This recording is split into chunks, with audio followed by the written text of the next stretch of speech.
हरे कृष्णा, राधे राधे। हम सभी भागवत की कथाओं का श्रवण कर रहे हैं।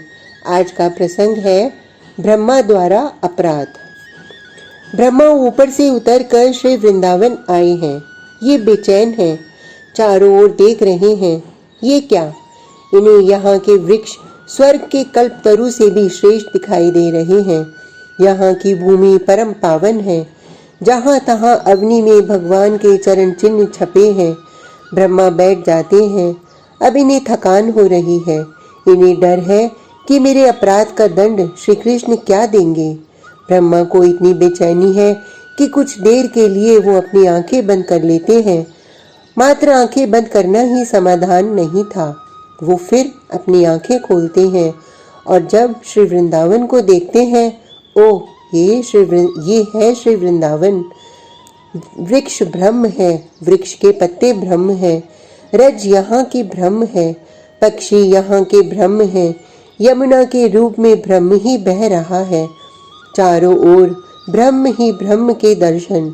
तभी भैया मनसुख, श्री दामा, मधुमंगल, कहाँ गए तुम?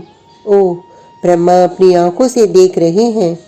वहीं नन्ना सा कन्हैया हाथों में माखन लिए अपने सखाओं को खोज रहा है। ब्रह्मा उसे देख रहे हैं।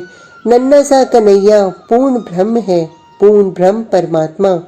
कन्हैया ही पूर्ण ब्रह्म है। ब्रह्मा चकित है, वो देख रहे हैं। तभी उधर से ग्वाल बाल कन्हैया कन्हैया कहते हुए दौड़े आ रहे हैं। बछड़े भी उछलते आ रहे हैं। ब्रह्मा के कुछ समझ में नहीं आ रहा। इन ग्वालों बछड़ों को तो मैं चुराकर अपने ब्रह्मलोक में ले गया था, फिर ये यहाँ कैसे?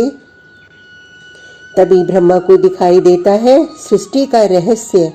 कन्हैया से जो बछड़े मिल रहे थे, ब्रह्मा ने देखा वो बछड़े ब्रह्म हैं, ग्वाले ब्रह्म हैं। ग्वालों के हाथों में जो लाठी है वो लाठी ब्रह्म है। कन्हैया की पीतांबरी ब्रह्म है। ब्रह्मा को सब कुछ ब्रह्म ही दिखाई देता है।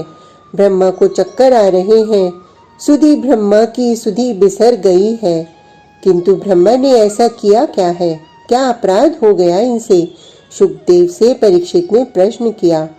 अपराध तो बहुत बड़ा है। ब्रह्मा ने जो अपराध किया उसे कन्हैया तो क्षमा कर ही नहीं सकता।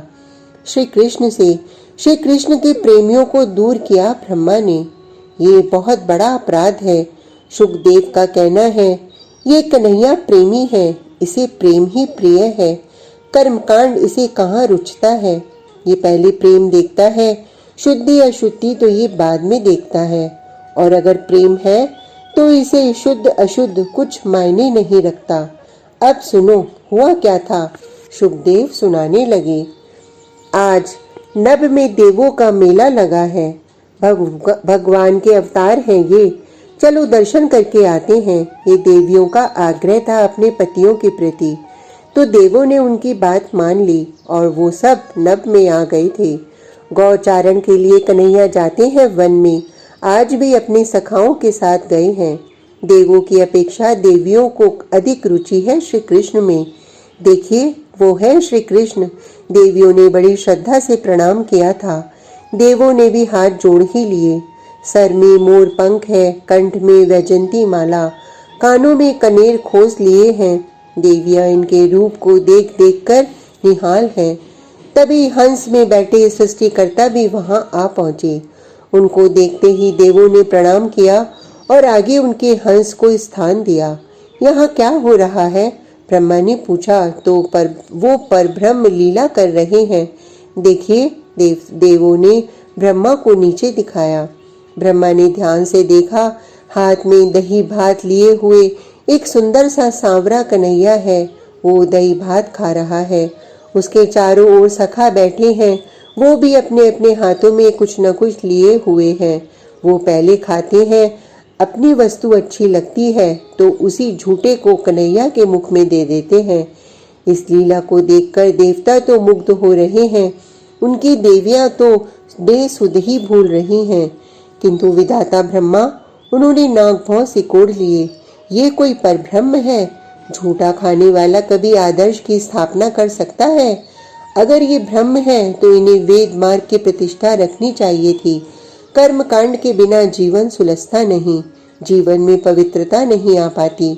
ब्रह्मा इतना कहकर हंस में बैठकर उड़ गए थे, लेकिन ये पृथ्वी में गए और परीक्षा लेने के उद्देश्य से कन्हैया के ग्वाल बालों को एकाएक चुरा लिया और ले गए थे ब्रह्मलोक में। ग्वालों को ही नहीं चुराया, बछड़ों को भी चुरा लिया। अब तो कन्हैया उठे, अभी अभी सब थे, लेकिन अब कहाँ गए? कन्हैया इधर ऊपर देखने लगे थे। ये इस समय 6 वर्ष के हैं, दही भात हाथ में है और पुकार रहे हैं, श्री दामा भैया कहाँ हो तुम? अब देखता हूँ वो परब्रह्म है तो करे पता कि उसके सखा कहाँ गए। ब्रह्मा ने छुपा लिया है कन्हैया के सखाओं और बछड़ों को, और बड़े प्रसन्न होकर अभिमान में भरकर विधाता ऊपर से नीचे की ओर देखने लगते हैं। ये क्या लीला तो वैसे ही चल रही है, सखा बैठे हैं, मध्य में कन्हैया है। ब्रह्मा का सिर चिकराया, वो नीचे ध्यान से देखते हैं, नहीं, इन ग्वालों को तो मैंने अपने लोक में बंद कर रखा था। ब्रह्मा के कुछ समझ में नहीं आता तो वो श्री वृंदावन में आते हैं, और जैसे ही श्री वन में ये अपने पैर रखते हैं, इन्हें प्रेम का आभास होता है। चारों ओर प्रेम फैला हुआ है। यहाँ के वृक्ष भी ब्रह्म रूप दिखाई देते हैं ब्रह्मा को। सब कुछ ब्रह्म है, ब्रह्म ही बना है। तभी श्री दामा मनसुख भैया, वही कन्हैया हाथ में दही भात लिए अपने सखाओं को खोज रहा है। तभी उसके सखा भी वहां आ जाते हैं। ये देखकर ब्रह्मा का सिर चकराता है। वो तुरंत ब्रह्मलोक में जाते हैं और वहां ग्वाल बालों को देखते हैं तो चकित हो जाते हैं। वहां भी है ग्वाल बाल और यहाँ भी है। ये समझ जाते हैं कि ये कन्हैया तो कोई सामान्य नहीं, साक्षात परब्रह्म है। वो अब दौड़े दौड़े आते हैं श्री वृंदावन में, ग्वालों को लेकर और बछड़ों को लेकर। सीधे आकर ये विधाता ब्रह्मा साष्टांग प्रणाम करते हैं नन्हे कन्हैया के चरणों में। शुभदेव कहते हैं, किंतु ये कन्हैया भी बड़ा हठीला है, विधाता ब्रह्मा की ओर देखता भी नहीं। अपराध अक्षम्य है इस प्रेमी कन्हैया की दृष्टि में ब्रह्मा का। सही है, प्रेमियों से अलग कर देना प्रेमी को, ये प्रेम मार्ग में बहुत बड़ा अपराध है। ब्रह्मा अपने चारों मस्तकों को कन्हैया के चरणों में रख देते हैं, लेकिन कन्हैया मुंह फेरे रहता है सृष्टिकर्ता ब्रह्मा से। आज का प्रसंग इतना ही। कल तक के लिए हरे कृष्णा, राधे राधे।